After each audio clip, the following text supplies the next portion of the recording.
بہن بھائیوں کو میری طرف سے سلام. میں پاسٹر خدا کا خادم پاسٹر منور بشیر جو آپ کے سامنے خدا کے کلام کو بیان کروں گا اور آپ اسے بہت غور کے ساتھ آج سے سنیں اور میرا ایمان ہے کہ آپ برکت پائیں. ہاللیلویا آمین. میرے ساتھ نکالیں ایوب کی کتاب اس کا 14 باب اس کی پہلی آیات سے دوسری آیات تک ہم اس کی تلاوت کریں.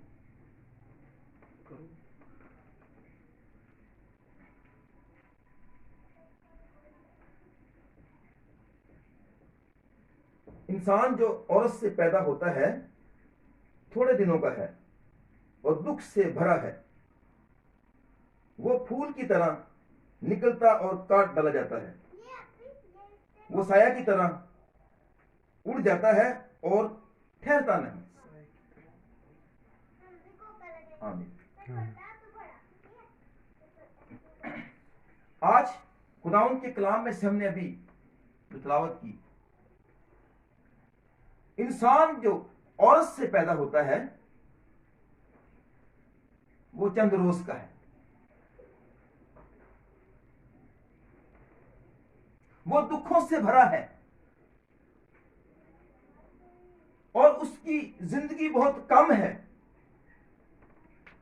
کیوں کم ہے اس کی زندگی؟ وہ کیوں دکھوں سے بھرا ہے؟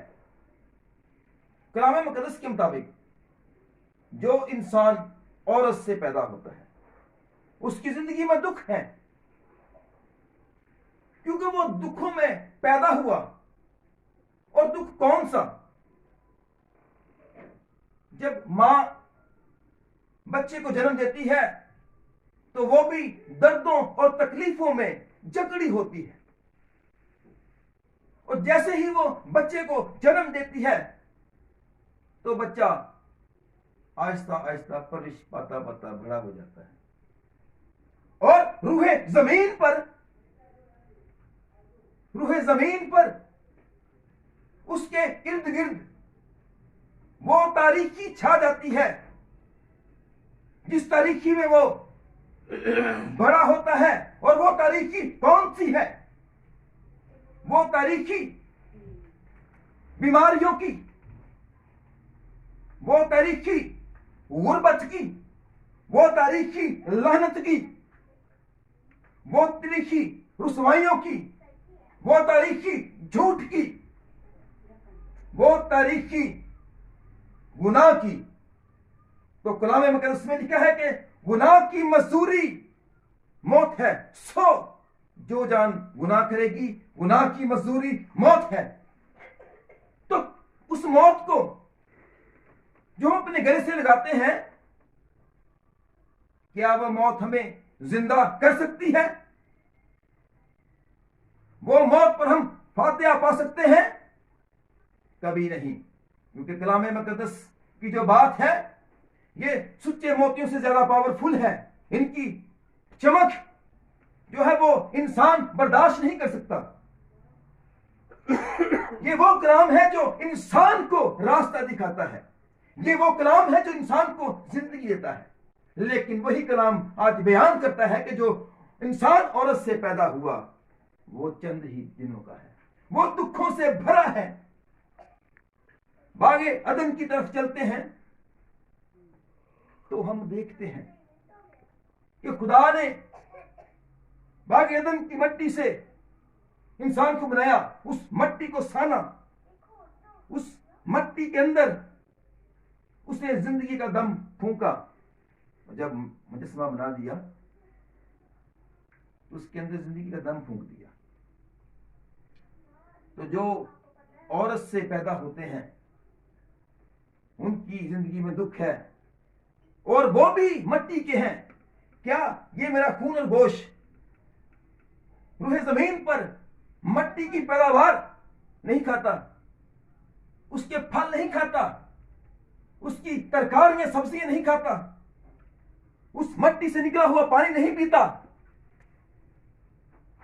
اسی طرح خدا نے باغ عدن میں بنی انسان سے کہا، اس خاتم سے کہا اس مرد سے کہا کہ تو اس باغ کا پھل کھانا، لیکن وہ پھل نہ کھانا جو درمیان میں بدی کا پھل ہے۔ اور جیسے اس نے کھایا وہ باغ عدن سے باہر نکالا گیا۔ کیا جب انسان عورت سے پیدا ہوتا ہے، جب اس کے پیٹ سے باہر آ جاتا ہے، تو کیا وہ جانتا ہے کہ میں کس تاریخی میں اب میں نے جنم لیا، میں کس تاریخی میں پیدا ہوا، میرے اوپر ایسی مصیبتیں کیوں آئیں، اور میں کس گناہ میں نے جنم لیا؟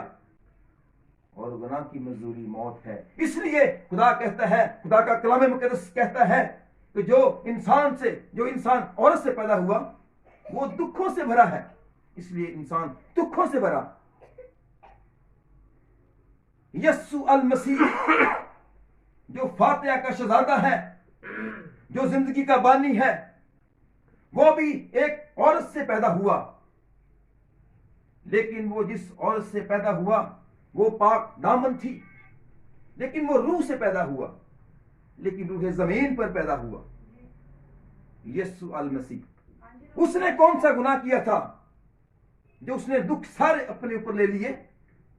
وہ روح زمین پر پیدا ہوا، اور لکھا ہے جو عورت سے پیدا ہوا وہ دکھوں میں ہی رہے۔ اس پر دکھ جاری شروع ہو جاتے ہیں۔ تو یسوع کو دکھوں نے گھیرا، کس کے لیے؟ ہمارے لیے۔ اس نے کون سا گناہ کیا؟ باغ عدن میں تو آدم نے گناہ کیا۔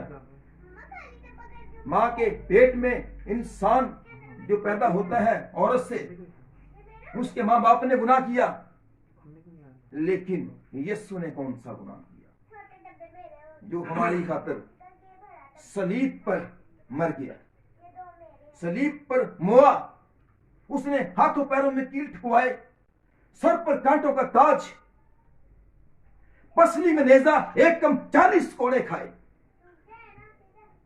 کن کے گناہوں کی خاطر؟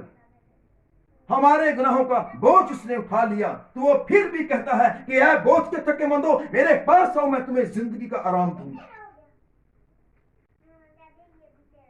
جو انسان عورت سے پیدا ہوتا ہے وہ چند دنوں کا ہے، جو عورت سے پیدا ہوتا ہے وہ چند روز کا ہے۔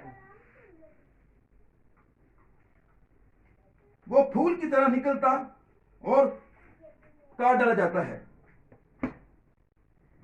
وہ سائے کی طرح اڑ جاتا ہے اور ٹھہرتا نہیں، وہ سائے کی طرح اڑ جاتا ہے اور ٹھہرتا نہیں۔ کیا ہم روح زمین پر ٹھہر رہیں گے؟ ہم اس جہان سے کوچ کیے جائیں گے، اٹھا لیے جائیں گے، مگر واحد ہمارا یسوع، جس نے اس پریشانیوں کو اپنے اوپر لیا، جس نے دکھوں کو اپنے اوپر لیا، اور اس نے فاتحہ پائی، وہ تیسرے دن مردوں میں سے جی اٹھا۔ اس نے جو عورت سے پیدا ہوتا ہے وہ دکھوں میں رہتا ہے، اس نے اپنے اوپر دکھ لے کے ابلیس کا خاتمہ کیا اور ہمیں آزاد کیا، اور ہمیں آزاد کیا۔ اس نے اپنا بدن قربانی کے لیے دے دیا، اپنا خون، اپنا لہو ہمارے گناہوں کے لیے بہا دیا۔ وہ کہتا ہے کہ اے بوجھ کے تھکے مندو، میرے پاس آؤ، میں تمہیں زندگی کا آرام دوں گا۔ آرام کس کے پاس ہے؟ ہمارے یسوع کے پاس۔ آج یسوع کو قبول کرے، یسوع کو اپنی زندگی میں لے کے آئیں۔ عورت سے جو پیدا ہوا ہے وہ دکھوں سے بھرا ہے، لیکن اس نے سارے دکھ اپنے اوپر لے لیے، ہمیں آزاد کیا۔ ہاللیلویا۔ ہم تھوڑا سا آگے جائیں گے۔